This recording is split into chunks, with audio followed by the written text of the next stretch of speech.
ঠাকুরের রান্নায় আজকে আমাদের রেসিপি হচ্ছে ফ্রুট কেক। দেখতেই পাচ্ছ কেকটা কত সুন্দর স্পঞ্জি হয়েছে। এটাকে একটু কেটে নিই, দেখো কত সুন্দর হয়েছে, একদম স্পঞ্জি। কেক বানানোর জন্য আমি হাফ কাপ তেল দিয়ে দেবো, সাদা তেল। এবার দিয়ে দেবো 1 কাপের চেয়ে একটু কম, 3/4 কাপ আমি দিয়ে দেবো গুঁড়ো করা চিনি। চিনি আর তেলটাকে ভালো করে একটু ফেটিয়ে নিতে হবে। চিনি আর তেলটাকে আমি ভালো করে ফেটিয়ে নিয়েছি। এবার দিয়ে দেবো হাফ কাপ দুধ। দুধটাকেও ভালো করে মিশিয়ে নিতে হবে। এবার দিয়ে দেবো হাফ চা চামচ ভ্যানিলা এসেন্স।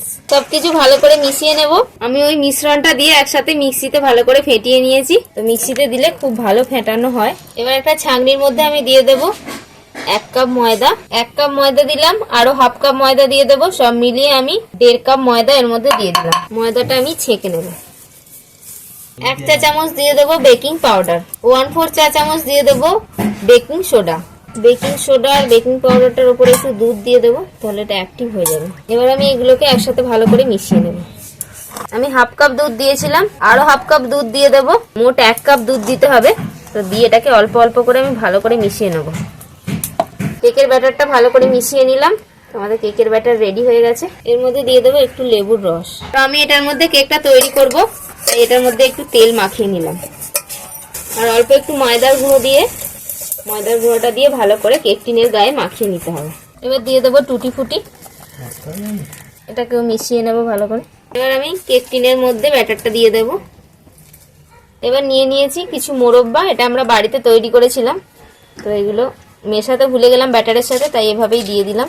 এই কেক টিনটা ভালো করে একটু ঝাঁকিয়ে নিতে হবে। এবার দিয়ে দেবো একটু টুটি ফুটি উপর দিয়ে সাজিয়ে দেবো। এবার আমি এখানে আগের থেকেই একটা জায়গাতে একটু বালি দিয়ে একটা স্ট্যান্ড দিয়ে এটাকে গরম করতে বসিয়েছিলাম। তো 10 মিনিট গরম করে নেওয়ার পর এবার আমি এটা দিয়ে দেবো কেকটা। ঢাকনা দিয়ে দেবো।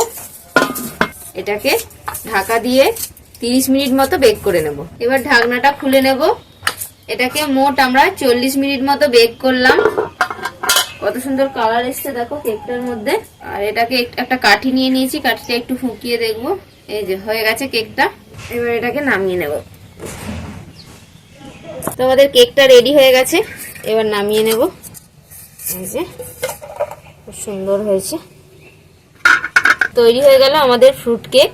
তো তোমরাও 25শে ডিসেম্বর সামনেই আসছে, তৈরি করো বাড়িতে ফ্রুট কেক। আর কেমন লাগলো আজকের রেসিপি কমেন্ট করে অবশ্যই জানাবে। আজকের ভিডিও ভালো লাগলে লাইক করে দাও। তো আজকের মতো এখানেই শেষ করছি।